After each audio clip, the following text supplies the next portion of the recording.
नमस्कार, बहुत स्वागत है आपका न्यूज़ 18 के डिजिटल प्लेटफॉर्म पर। मैं हूं आपके साथ अंशिका पाठक। प्रतीक यादव का जिस दिन निधन हुआ, उसके पहले की रात आखिर हुआ क्या था, आपको विस्तार से इस वीडियो में बताएंगे कि वो रात कैसी थी प्रतीक यादव के लिए। वो रात दर्द भरी थी प्रतीक यादव के लिए, लेकिन उनके आसपास कोई मौजूद नहीं था। सपा प्रमुख अखिलेश यादव के छोटे भाई प्रतीक की अंतिम यात्रा तो शुरू हो चुकी है। 5 किलोमीटर दूर बैकुंठ धाम में अंतिम संस्कार किया जाएगा। शव वाहन पर प्रतीक के कुत्तों और बंदर के साथ वाली एक तस्वीर लगाई गई है, जो ये दिखाती है कि प्रतीक जो है उनको जानवरों से कितना ज़्यादा प्यार था। वो एक संस्था भी चलाते थे जिसमें जानवरों की देखभाल, उनके खान पान का विशेष ध्यान दिया जाता था। शव को बस थोड़ी देर के लिए सपा ऑफिस के बाहर रखा गया। परंपरा के अनुसार शमशान घाट पहुंचने से पहले शव को 5 बार जमीन पर रखा जाता है। इससे पहले शव को अंतिम दर्शन के लिए घर के अंदर रखा गया था। स्वामी अवधेशानंद गिरी और दोनों डिप्टी सीएम केशव प्रसाद मौर्य और ब्रिजेश पाठक ने प्रतीक को श्रद्धांजलि दी। शिवपाल यादव और डिम्पल यादव ने भी अंतिम दर्शन किए। इससे पहले रात में ही पत्नी अपर्णा यादव दोनों बेटियों के साथ शव के पास पूरे टाइम बैठी थी। प्रतीक का बुधवार सुबह 6 बजे 38 साल की उम्र में निधन होता है। पोस्टमार्टम रिपोर्ट में मौत की वजह कार्डियक अरेस्ट बताई गई। उनके शरीर पर 6 चोट के निशान पाए गए जो मौत से पहले लगी थी। इनमें 3 चोटें 7 दिन पुरानी हैं और 3 1 दिन पुरानी थी। उनका विसरा सुरक्षित रख लिया गया है। प्रतीक को 13 दिन में 2 बार दिल का दौरा पड़ा था। जी हाँ, हार्ट अटैक प्रतीक यादव को 13 दिन में 2 बार आया था। पहला अटैक 30 अप्रैल को लखनऊ एयरपोर्ट पर चलते चलते वो गिर पड़े थे। तब उनको मेदांता हॉस्पिटल में ले जाया गया था और वहां डॉक्टरों ने बताया कि प्रतीक को दिल का दौरा पड़ा। अखिलेश यादव के भाई प्रतीक यादव को 13 दिन में 2 बार दिल का दौरा पड़ा है और 30 अप्रैल का हम जिक्र कर रहे हैं, जब वो चौधरी चरण सिंह एयरपोर्ट पर फ्लाइट से उतरकर VIP लाउंज की तरफ वो जा रहे थे, तभी उन्हें सीने में तेज दर्द उठा था। चक्कर आने के बाद उन्हें हॉस्पिटल ले जाया गया। हॉस्पिटल लेकर जाने के बाद डॉक्टरों ने बताया कि प्रतीक को दिल का दौरा पड़ा था। अपर्णा भी हॉस्पिटल पहुंची थी। उस वक्त प्रतीक की जान 2 वजह से बच गई थी। पहला तो जो दौरा था, अटैक था, वो बहुत माइनर था। दूसरा, समय रहते उन्हें अस्पताल पहुंचाया गया, लेकिन 13 मई को पड़े दिल के दौरे में उनकी जान नहीं बच पाई। 6:30 बजे जब प्रतीक को सिविल हॉस्पिटल ले जाया गया, तब तक उनकी सांसें पहले ही थम चुकी थी, इसीलिए डॉक्टर बहुत मदद नहीं कर पाए। अखिलेश यादव ने प्रतीक को आखिरी बार देखने के बाद भावुक होकर कहा कि प्रतीक अपने स्वास्थ्य को लेकर सतर्क रहते थे, मैंने ख्याल रखने के लिए भी उन्हें कहा था। पता ये चल रहा है सूत्रों के हवाले से कि अपर्णा यादव पति प्रतीक के स्वास्थ्य को लेकर बहुत परेशान रहती थी। वो असम में थी, लेकिन समय समय पर उनके स्वास्थ्य के बारे में जरूर उनसे पूछ रही थी और इनपुट लेती रहती थी। मंगलवार शाम को करीब 5 बजे अपर्णा ने परिवार के करीबी एस्ट्रोलॉजर से भी मदद करने के लिए फोन पर बात की। उनसे कहा था कि एक बार घर जाकर प्रतीक की स्थिति देख लीजिए। एस्ट्रोलॉजर खुद नहीं जा सके, लेकिन उन्होंने घर पर मौजूद एक स्टाफ से फोन पर बात की थी। जवाब मिला कि प्रतीक अपने कमरे में आराम कर रहे हैं। ये बात प्रतीक की पत्नी अपर्णा तक भी पहुंचाई गई थी। बताया जा रहा है कि बुधवार सुबह करीब 5:30 बजे प्रतीक अपने घर के किचन में बेहोशी की हालत में मिले। इसके बाद घर का नौकर सिविल हॉस्पिटल गया और वहां से इमरजेंसी मेडिकल ऑफिसर को लेकर आया घर। डॉक्टर ने मौके पर पहुंचकर जांच की तो शरीर में कोई प्रतिक्रिया नहीं मिली। हार्ट फंक्शन भी नहीं कर रहा था। डॉक्टर ने तुरंत ECG की ज़रूरत बताई और अस्पताल में इमरजेंसी तैयारी शुरू कराई थी। इसके बाद उन्हें तुरंत अस्पताल ले जाया गया। इस दौरान ड्राइवर के साथ अपर्णा यादव के भाई अमन बिष्ट भी मौके पर मौजूद थे। इसी बीच डॉक्टरों ने प्रतीक को मृत घोषित कर दिया। सिविल हॉस्पिटल के CMS डॉक्टर DC पांडे ने बताया है कि प्रतीक यादव को 6:55 पर अस्पताल लाया गया था, लेकिन तब तक उनकी मौत हो चुकी थी। प्रतीक के साथ उनके रिश्तेदार भी मौजूद थे। डॉक्टरों ने देखा तो उनके शरीर में कोई हरकत नहीं थी।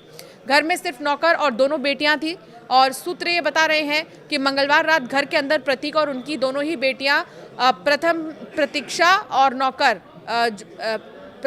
प्रथमा, जो नाम है उनकी बेटी का, प्रथमा और प्रतीक्षा, ये दोनों घर में मौजूद थी और नौकर ही घर में मौजूद थे। बाहर सुरक्षा गार्ड तैनात थे। अपर्णा यादव असम सरकार के शपथ ग्रहण समारोह में गई हुई थी। इसके चलते उनके परिवार का कोई सदस्य घर पर नहीं था। प्रतीक के पोस्टमार्टम के दौरान हार्ट और विसरा सुरक्षित रखा गया। विसरा सुरक्षित रखने का उद्देश्य ये है कि जांच में ये साफ किया जा सके कि कहीं किसी प्रकार का जहर तो नहीं दिया गया था। हालांकि पोस्टमार्टम रिपोर्ट में कार्डियक अरेस्ट से मौत की बात सामने आई है। रिपोर्ट के अनुसार उनके शरीर के निचले हिस्से से ऊपरी हिस्से की ओर खून का थक्का यानी ब्लड क्लॉट पहुंच गया था। इससे धमनियों यानी कि आर्टरी और लंग्स पर असर बहुत ज़्यादा पड़ा है, जिससे कि इन्फेक्शन की स्थिति बनी और कार्डियक अरेस्ट के कारण मौत हो गई।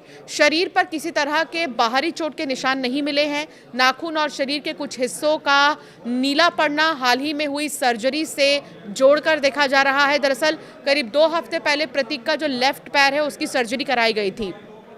प्रतीक के जिम से जुड़े उनके एक साथी सर्वेश पांडे का ये कहना है कि मंगलवार रात करीब 11:30 बजे अचानक से प्रतीक की तबीयत बिगड़ गई थी। इसके बाद ड्राइवर और स्टाफ की मदद से उन्हें सिविल हॉस्पिटल ले जाया गया। वहां करीब 1 घंटे इलाज चला, फिर वो घर चले गए थे। हालांकि सिविल हॉस्पिटल के डॉक्टर इस बात से इनकार कर रहे हैं, उन्हें अस्पताल लाया गया था। इसी दौरान रात करीब 1 बजे अपर्णा यादव ने फोन पर संपर्क करने की भी कोशिश की, लेकिन बात नहीं हो सकी। स्टाफ से संपर्क करने पर बताया कि प्रतीक यादव जो है वो सो चुके हैं।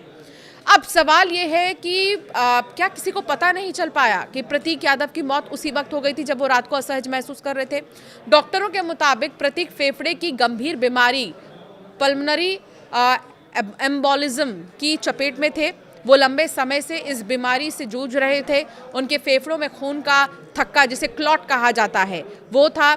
इसके अलावा वो डिप्रेशन की समस्या से पीड़ित थे। अब आपको बताते हैं कि आखिर पल्मोनरी एम्बोलिज्म क्या है जिससे प्रतीक की मौत हुई है। डॉक्टरों के मुताबिक प्रतीक यादव जो हैं वो पीई जैसी गंभीर बीमारी से ग्रसित थे। अब पल्मोनरी एम्बोलिज्म एक जानलेवा स्थिति होती है जिसमें फेफड़े की जो धमनियां हैं उन धमनियों में खून का थक्का जम जाता है।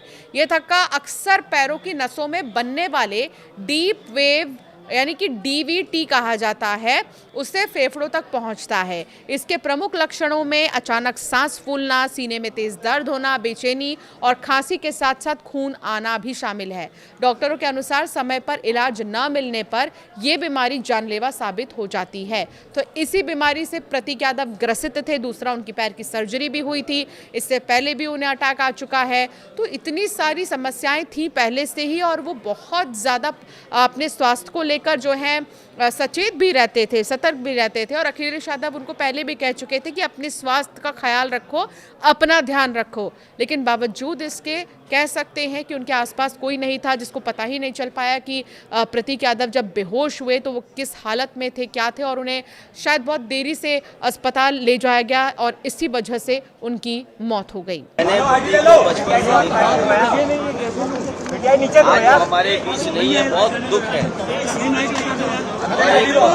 नहीं ले पाएंगे, मेरा सीना दबा हुआ है यार।